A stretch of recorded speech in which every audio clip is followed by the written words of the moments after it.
Então você está acompanhando as videoaulas sobre o desenvolvimento humano. Eu tenho feito vídeos a partir de 0 anos, a gente está aqui de 3 a 7, é uma série de 3 vídeos por faixa etária. Eu sou a Thalita Nascimento, socióloga, mestre em gestão urbana, graduanda em psicologia, tenho algumas pós-graduações e a ideia é trazer aqui a ciência pro cotidiano, tá? Para pensar de maneira ampla e prática o desenvolvimento humano, que é compreendido a partir de concepções biológicas, psicológicas e sociais, culturais, tá? Acompanhe os outros vídeos, espero que tenha assistido todos e vamos ao assunto. Dos temas mais procurados ali sobre essa idade, a gente vai falar dos temas mais procurados, eu vou falar por idade o que fazer, o que não fazer por ano a partir dos 3, tá? O uso excessivo de telas é um dos temas. Quanto tempo é demais? Meu filho fica irritado depois de ver as telas, é normal?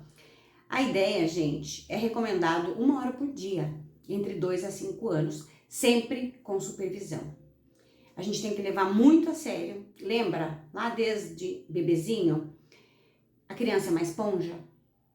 E a supervisão significa pensar, promover o desenvolvimento do meu filho, ou qual mundo eu tenho apresentado para ele. É o mundo das redes sociais, de conteúdos produzidos com qual intenção? Então a ideia é, o que a gente está expondo às nossas crianças? Thalita, mas eu não sei o que fazer, porque eu trabalho, a rotina é difícil, tem mais de um filho, a gente entende. Só que existem alternativas e famílias que têm provado que desliga a tela, eu consigo ali que a criança procure outra coisa para fazer. Basta uma atitude firme de um adulto que entende que vale a pena fazer esse esforço, tá? O uso excessivo de telas impacta na atenção, no sono, no comportamento, tá? Essa agitação pode acontecer sim, dificuldade de brincar sozinho, atraso na linguagem e dificuldade de foco.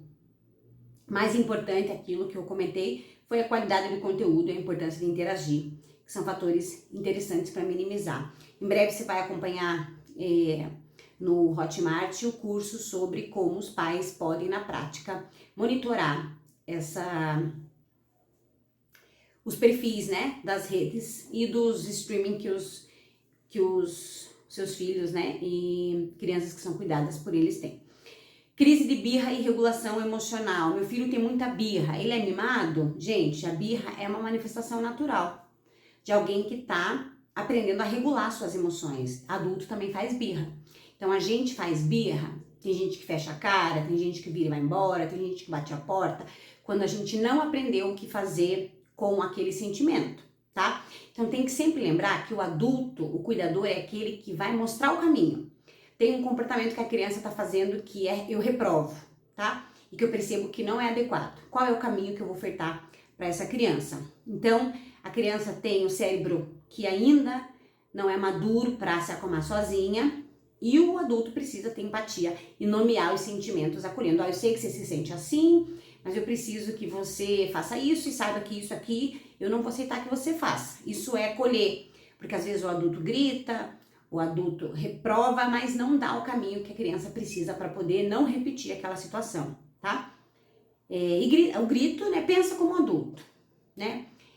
Gritar vai funcionar? Não funciona com um adulto, não vai funcionar com uma criança, tá? Então a ciência tem provado, além do que o grito ele mais afasta e ele não produz o efeito que a gente quer na construção de um desenvolvimento saudável. Socialização e dificuldades escolares. Meu filho não quer ir para a escola, isso é normal? Ele chora toda manhã. Devo insistir? Olha, é comum crianças de 3 a 5 anos que têm dificuldade para se separar dos pais, tá? O mais importante é pensar que se esse choro passa com o tempo, se a criança construiu o vínculo na escola, a ponto de poder se sentir segura emocionalmente, e se essa angústia persiste durante semanas, é importante conversar com a escola e buscar orientação.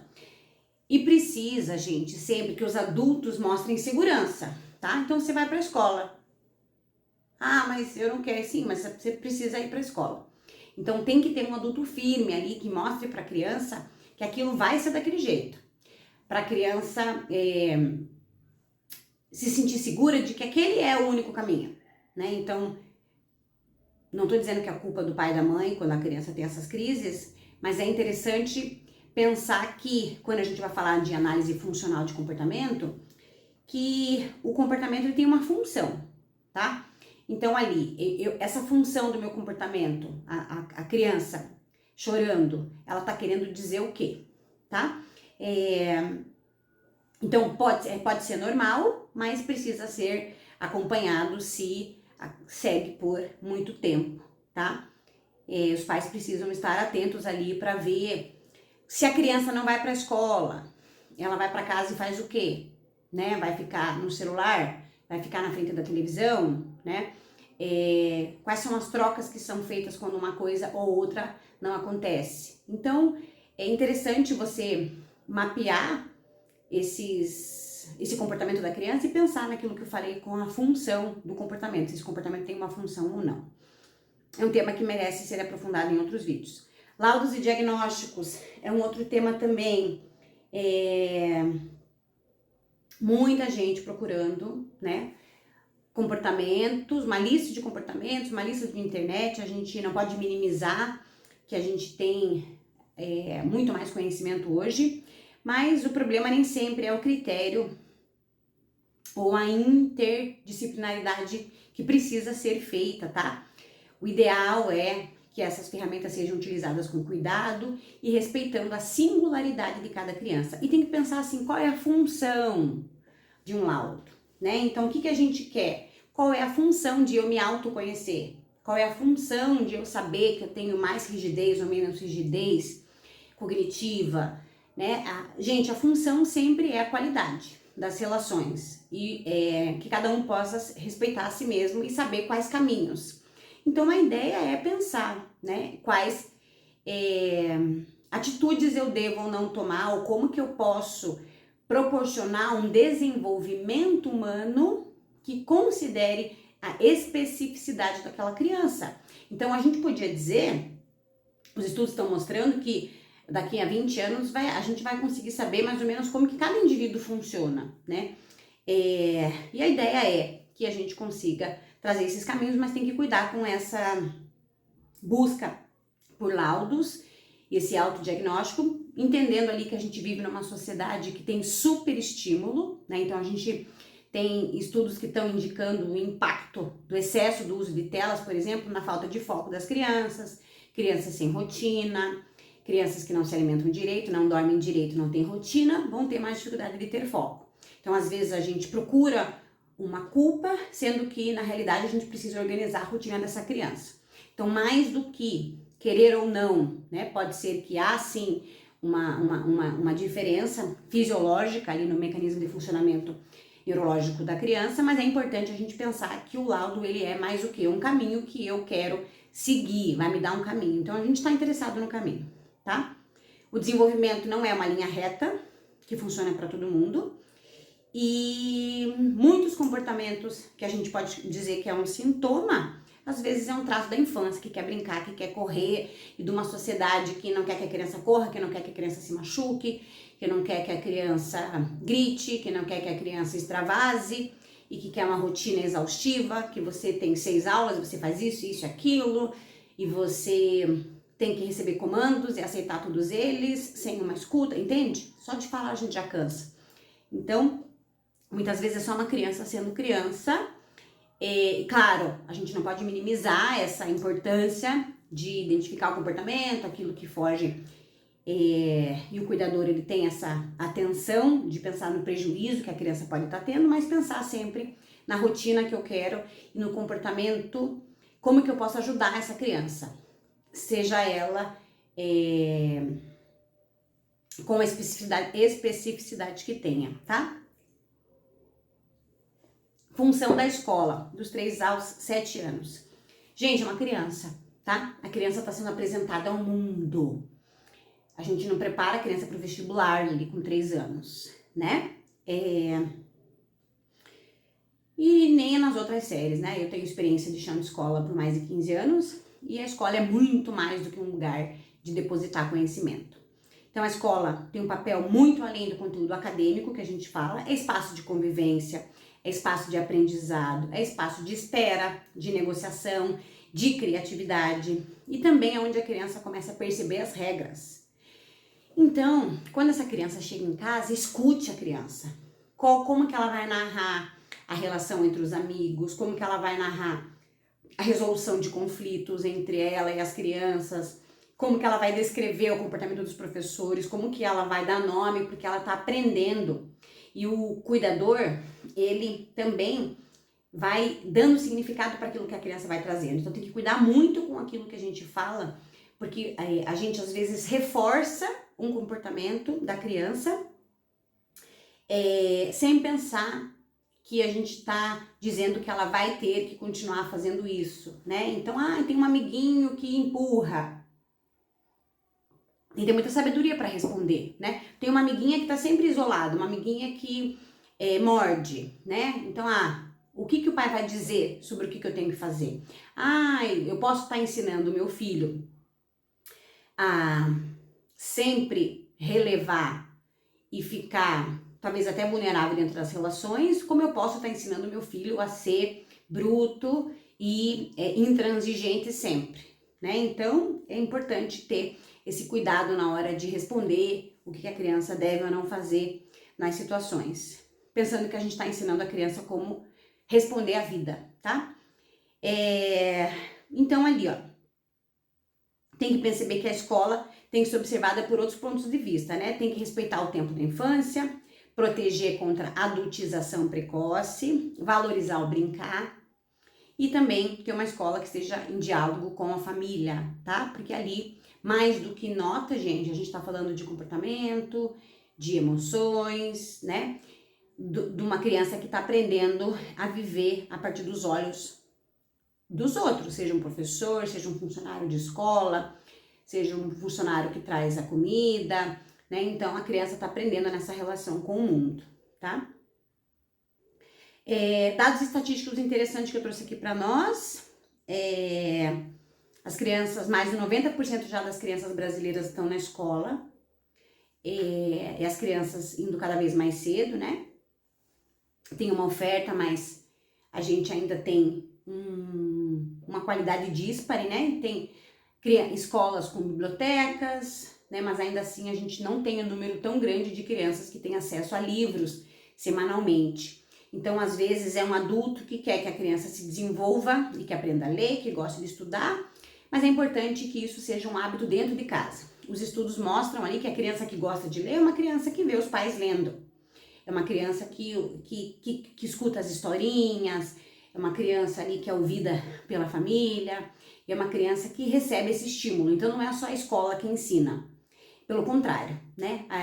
Os estudos ali dentro das ciências sociais, a gente tem autores que falam que o ambiente, né, culturalmente, a família principalmente, essa criança já vem sabendo um monte de coisa de casa. Então, tem criança que tem quebra-cabeça de mapa, tem criança que faz atividadezinha com letras em casa desde muito pequenininho. Então, essa criança vai muito além na escola, sendo que convive com outras crianças que nunca leram gibi, que não tem livrinho, que não fazem quebra-cabeça.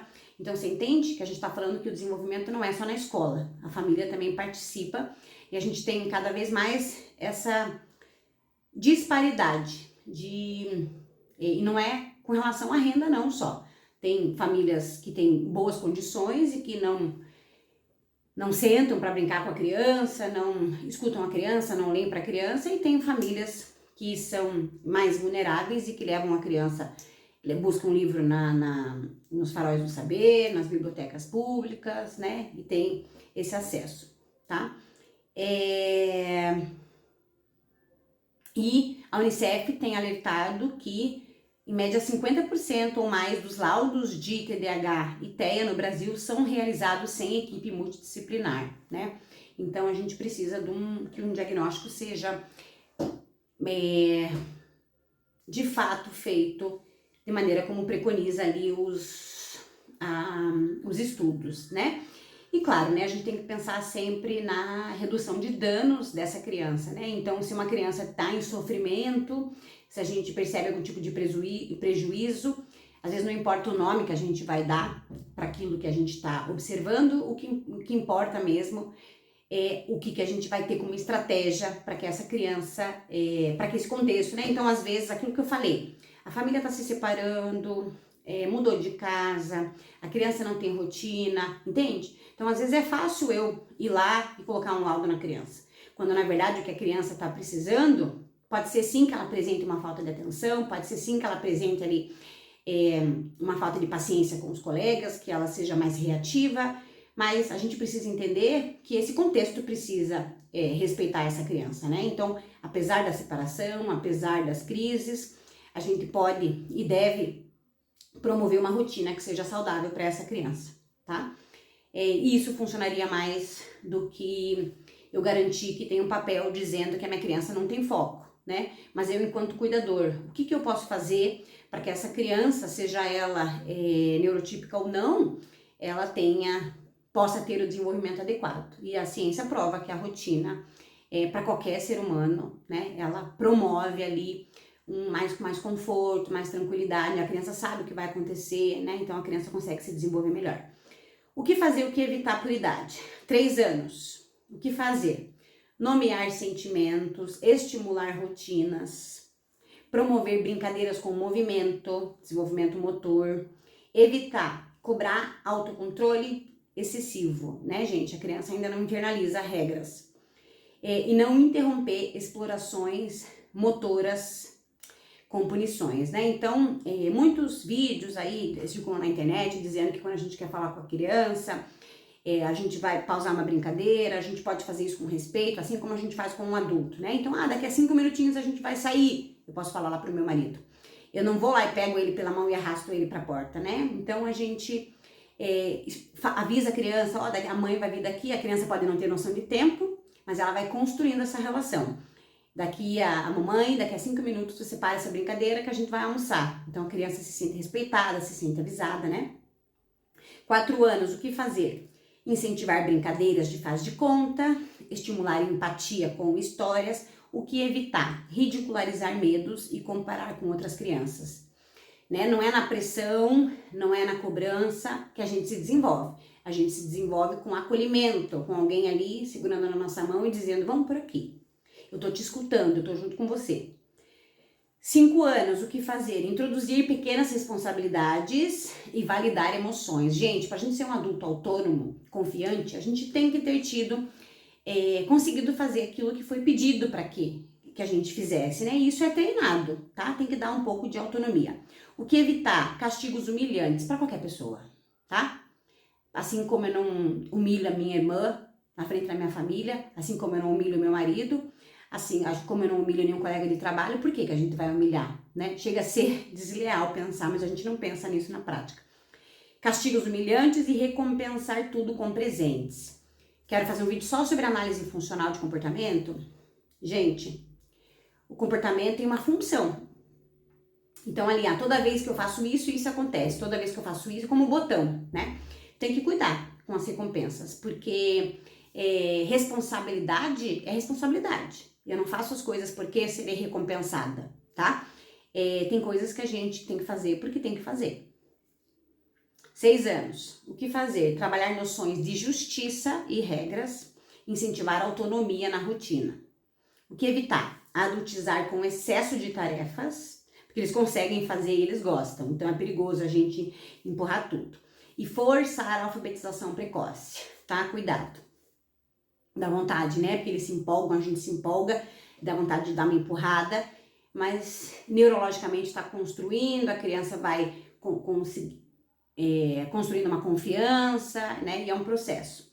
7 anos, o que fazer? Ensinar estratégia de solução de conflito, tá? Vai entrar lá na primeira série, já não é mais igual ao pré, já tem ali mais gente, já tem matéria, já tá ficando mais madura, a sociedade começa a exigir um pouco mais, tá? Dar espaço para escuta e negociação. O que evitar? Desvalorizar sentimento e pressionar por desempenho escolar. Aquilo que eu falei, o aprendizado da criança tem fatores biológicos, cognitivo, psicossociais, ali até tem. Mas tem também aquilo que a gente deu de elementos culturais para a criança aprender. Ah, o meu filho não aprende. Qual é os elementos que a gente está dando para essa criança ter oportunidade de aprender, né? A criança teve livrinho, a criança faz brincadeira, a gente faz isso em casa, a gente valoriza, a gente tem esses momentos de... Eu não estou falando de estudar, eu estou falando de, por exemplo, conversar com a criança é uma forma de treinar vocabulário, né? Permitir com que a criança conte uma história do começo ao fim, conte um sonho que ela teve, conte uma ideia, relate um fato, isso é desenvolvimento. Isso é escutar a criança, não é só estudar, vem aqui, vamos estudar, né? E mais do que uma criança que tira 10, a gente quer uma criança que se sente autônoma, segura para poder aprender. Uma criança segura, autônoma, que se sente respeitada, uma criança que vai conseguir, um adulto, né? Que vai conseguir fazer tudo melhor. Estamos chegando no final, esse vídeo se estendeu um pouco. Dilemas comuns, o que fazer, o que não fazer. Meu filho não quer ir para a escola. Valida essa angústia. Investiga com a escola, crie despedidas afetuosas, tá? Não vai fazer drama ali no romper, né? Tem que dizer, né? A mamãe vai estar te esperando, a mamãe entende que é difícil, a gente se vê depois, né? As professoras estão preparadas em geral para isso também. Não forçar com ameaça. Se você não for, vai ficar sem brinquedo, porque essa forçação também, né? 2, ele briga muito com o irmão, ensina essa mediação, escuta mútua, o tempo de convivência com supervisão, acompanha ele para ver o que está acontecendo, evite escolher culpado ou rotular, você é muito agressivo, você é ciumenta, tem que cuidar. 3, está comendo muito mal, estabeleça rotina e ambiente calmo nas refeições e inclui a criança no preparo, né? Isso também tem estudos que mostram que tem funcionado. Tá? Estudos mostram também que tem criança que come o tempo todo, né? Belisca ali muito próximo das refeições, a criança não vai comer, então às vezes a criança está com fome também. Evitar distração, evitar punição, evitar barganha. Difícil, né? Porque a gente foi criado na geração da barganha, mas a ideia é a gente promover ali uma relação racional e afetuosa com a ideia de se alimentar, né? Tem que comer porque tem que comer, e se alimentar é um investimento. 4, estamos nos separando. Merece um vídeo também só sobre isso. A gente conte ou esconde? A gente que pensa que pode esconder as coisas das crianças, mas a gente não pode falar mais do que precisa e mais do que elas têm capacidade de processar. Tem que contar de forma firme, clara, verdadeira, assegurando que o amor dos pais permanece.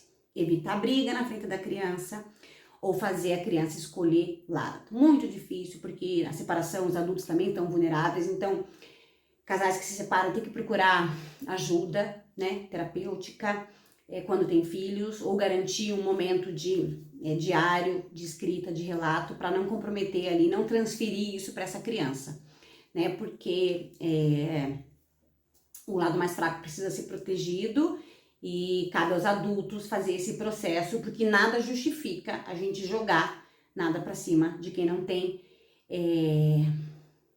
saúde e repertório emocional para lidar com essa situação. Então a gente tem muitas crianças que a gente vai ver que estão passando por processos de verificação de laudo de TDAH e tal, e que são crianças que estão passando por processos de separação, crianças que apresentam rigidez cognitiva maior. Tá, Thalita, mas essa criança tem, mas às vezes acentua, tá? Qualquer crise vai acentuar sintoma que a gente tenha. Então a ideia é que os adultos eles consigam minimizar, porque a gente é a lente que apresenta o mundo para essa criança. Então que a gente possa apresentar a crise que seja, a realidade que seja, de maneira sábia, né? Conclusão final. A gente precisa focar em presença afetiva, brincar como eixo de desenvolvimento, limite com escuta e respeito, tem que ter limite, tem que ter rotina, ritualizar a rotina, sono, alimentação, escola. Ai, Thalita, eu não consigo. Gente, é investimento. Quem define minimamente ali hierarquia de prioridade no dia e consegue estabelecer rotina para momentos mais importantes, pelo menos, percebe a diferença. Evitar rigidez, todo mundo merece ser acolhido, principalmente uma criança. Excesso de expectativa sobre a criança e uso de diagnóstico como sentença. Não só diagnóstico como rótulo. Ah, ela é uma chata, ah, ela é isso, a gente não se dá bem, eu e ela não sei o quê, ela e o irmão isso, ele é muito agressivo, ele não gosta de socializar. Tem que cuidar, a criança está em desenvolvimento, tá? Tudo é experiência. A infância não tem um script, o desenvolvimento é uma coisa viva, ser em movimento. Nem sempre nada acontece como planejado, a maioria das vezes, né? E tá tudo bem, tá tudo bem. O ser humano é adaptável, ser em movimento, e sempre é tempo de observar, acolher é o que mais importa. Independente do que esteja acontecendo, gente, quando a gente se sente acolhido, quando a gente sabe que a gente não tá sozinha, a vida é mais fácil. Pode vir a crise que for. Quando a gente tem mão para segurar, a gente se sente melhor para poder seguir. Então, que para além de fórmulas, né, a gente entenda que é necessário acolher, que é necessário ter limite, porque acolher, o limite também é uma forma de acolhimento, né? De eu dizer para você, ó, é por aqui que você vai. É por aqui que você vai, tá? E lembre-se, não é preciso ser perfeito, é preciso estar presente, tá bom? Espero que tenham gostado. Nos próximos vídeos agora a gente segue a partir da pré-adolescência e depois da adolescência e a gente conclui essa série. Até a próxima!